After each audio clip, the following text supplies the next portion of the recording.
Hey, what's up, Rotary Swing golfers? Welcome back to week number 2 of the Best Golf of Your Life series here, where we're working on becoming much more consistent ball strikers. I hope you guys all had some great success over the last week working on trying to minimize some of that excess head movement that you had in your golf swing. I know it was kind of tough working through and trying to get 1,000 repetitions in of this, and it felt like we were starting to use some bigger muscles. So this week, I promise it's going to be a lot easier on us, and we're going to be really focusing in on tension. We're going to really try to eliminate tension in the hands and the arms. That's a really critical area that a lot of amateur golfers tend to struggle with, is just carrying way too much tension. So the ultimate goal this week, it's not going to be big movements, but I know we've got a good golf tournament on TV this weekend. It's something that you can do right in front of your TV, and it's a drill that I really strongly encourage you guys to try out, because it's going to segue into what we're going to be doing next week in the week number 3 video. That's going to really start to tie the head movement and then the tension. We're going to start to add more moving parts to this, and you're going to see that you're going to start to hit the golf ball much more crisply and much more consistently. Okay guys, so as step 2 here, we're going to be really focusing on shaking out a lot of that tension in your lead arm. So anything from our shoulder down to our fingertips, it's going to be really critical that we spend as much time as we can over the next 7 days really focusing on getting the correct sensation of letting your arm and your wrist, your forearm, all of that stuff stay extremely relaxed, because it's really critical for ball striking. Now, let's talk about this real quick about why we want to stay relaxed and why we want to allow the club to swing before we get into today's drill. Well, here's what I want you to know.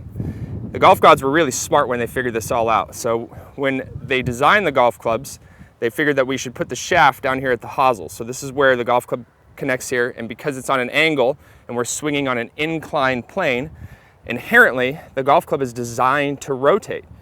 Okay, so what a lot of amateur golfers tend to struggle with is that they're squeezing or manhandling the club so much that it doesn't want to rotate, it doesn't want to square itself back up, and then in turn it makes for erratic ball striking. So that's why tension, or releasing tension from your lead wrist, your lead forearm, is extremely critical to allow the club head to do what it's designed to do, and that's rotate and square itself back up. Now, here's a little simple drill for you guys to focus on this week. I want you to go ahead and grab 2 clubs.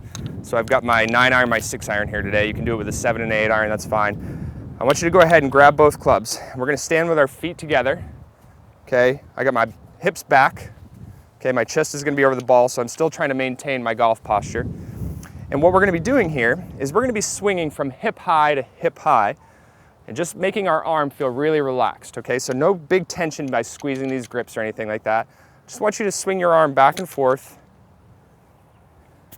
Okay, and what you're going to start to feel, because we've got 2 clubs and it's heavy, you're going to start to feel the weight of the club. You're going to start to feel the weight of the club head here. Okay, you're going to feel like it wants to swing on its own. And what it's actually causing my wrist to do here is that you can see that my wrist is starting to rotate without me having to do or having to think anything about it. Okay, so I want you to do several reps with 2 clubs. Okay, I don't want you to feel like you're pulling your arm. Just let it swing very naturally here. Okay, you can see how I'm trying to keep it evenly paced on both sides of my body here. You'll start to feel the club heads gaining momentum or maximum speed right at the bottom of the swing arc. Once you have that correct sensation, put one of the clubs down. You're going to go back to with your feet together here. Okay, and you're still going to make the same movements. Now, what I want you to focus on when you have 1 club is I want you just to feel like you're holding the club in the back 2 fingers of your lead hand. So the back 2 fingers here are going to be really where my pressure is in my grip. I don't want to be pushing on the shaft with the thumb. That's going to make the club come down really steep here. So I just want to feel like I'm holding it in those back 2 fingers. And you can see that because I'm just swinging my arm back and forth, I'm getting the golf club to bottom out in the same exact spot every single rep. Okay, so once you've really gotten out of the way and allowed the club to do what it's designed to do, you're going to notice that you can get the club head to bottom out in that same piece of carpet or wherever you're practicing, and that is telling you that you are now allowing the club to do what it's designed to do. So it's you getting out of the way of it. Okay, so make sure you spend a lot of time with 2 clubs in your hand. I know we've got that great golf tournament to watch this weekend. This is something you can do right in front of your TV. Just don't tear your carpet up, because I don't want your loved ones calling me being like, why the heck is my loved one tearing my carpet up?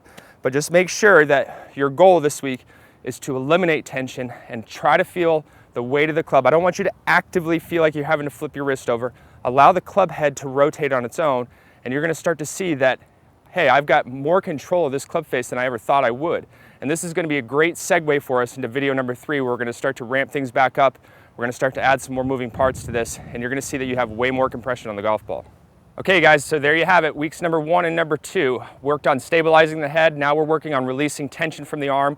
These 2 things are going to be really critical for us to have in place before we move into next week's video. So I strongly encourage you guys really spend a good amount of time working on shaking out that tension out of that lead arm and start to get the club to bottom out in the same spot every single time.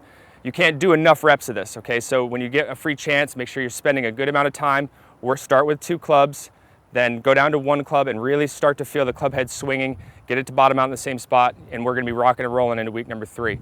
Also, do me a favor, if you have any questions or comments, please feel free to post those up below. I'll help you out as best I can here. Also, do me a big favor and click that like button down there for me below.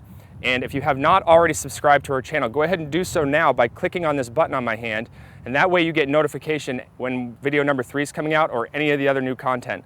All right guys, good luck this week. I hope we have a fun and exciting tournament to watch this weekend. Spend some time shaking out that tension. Let's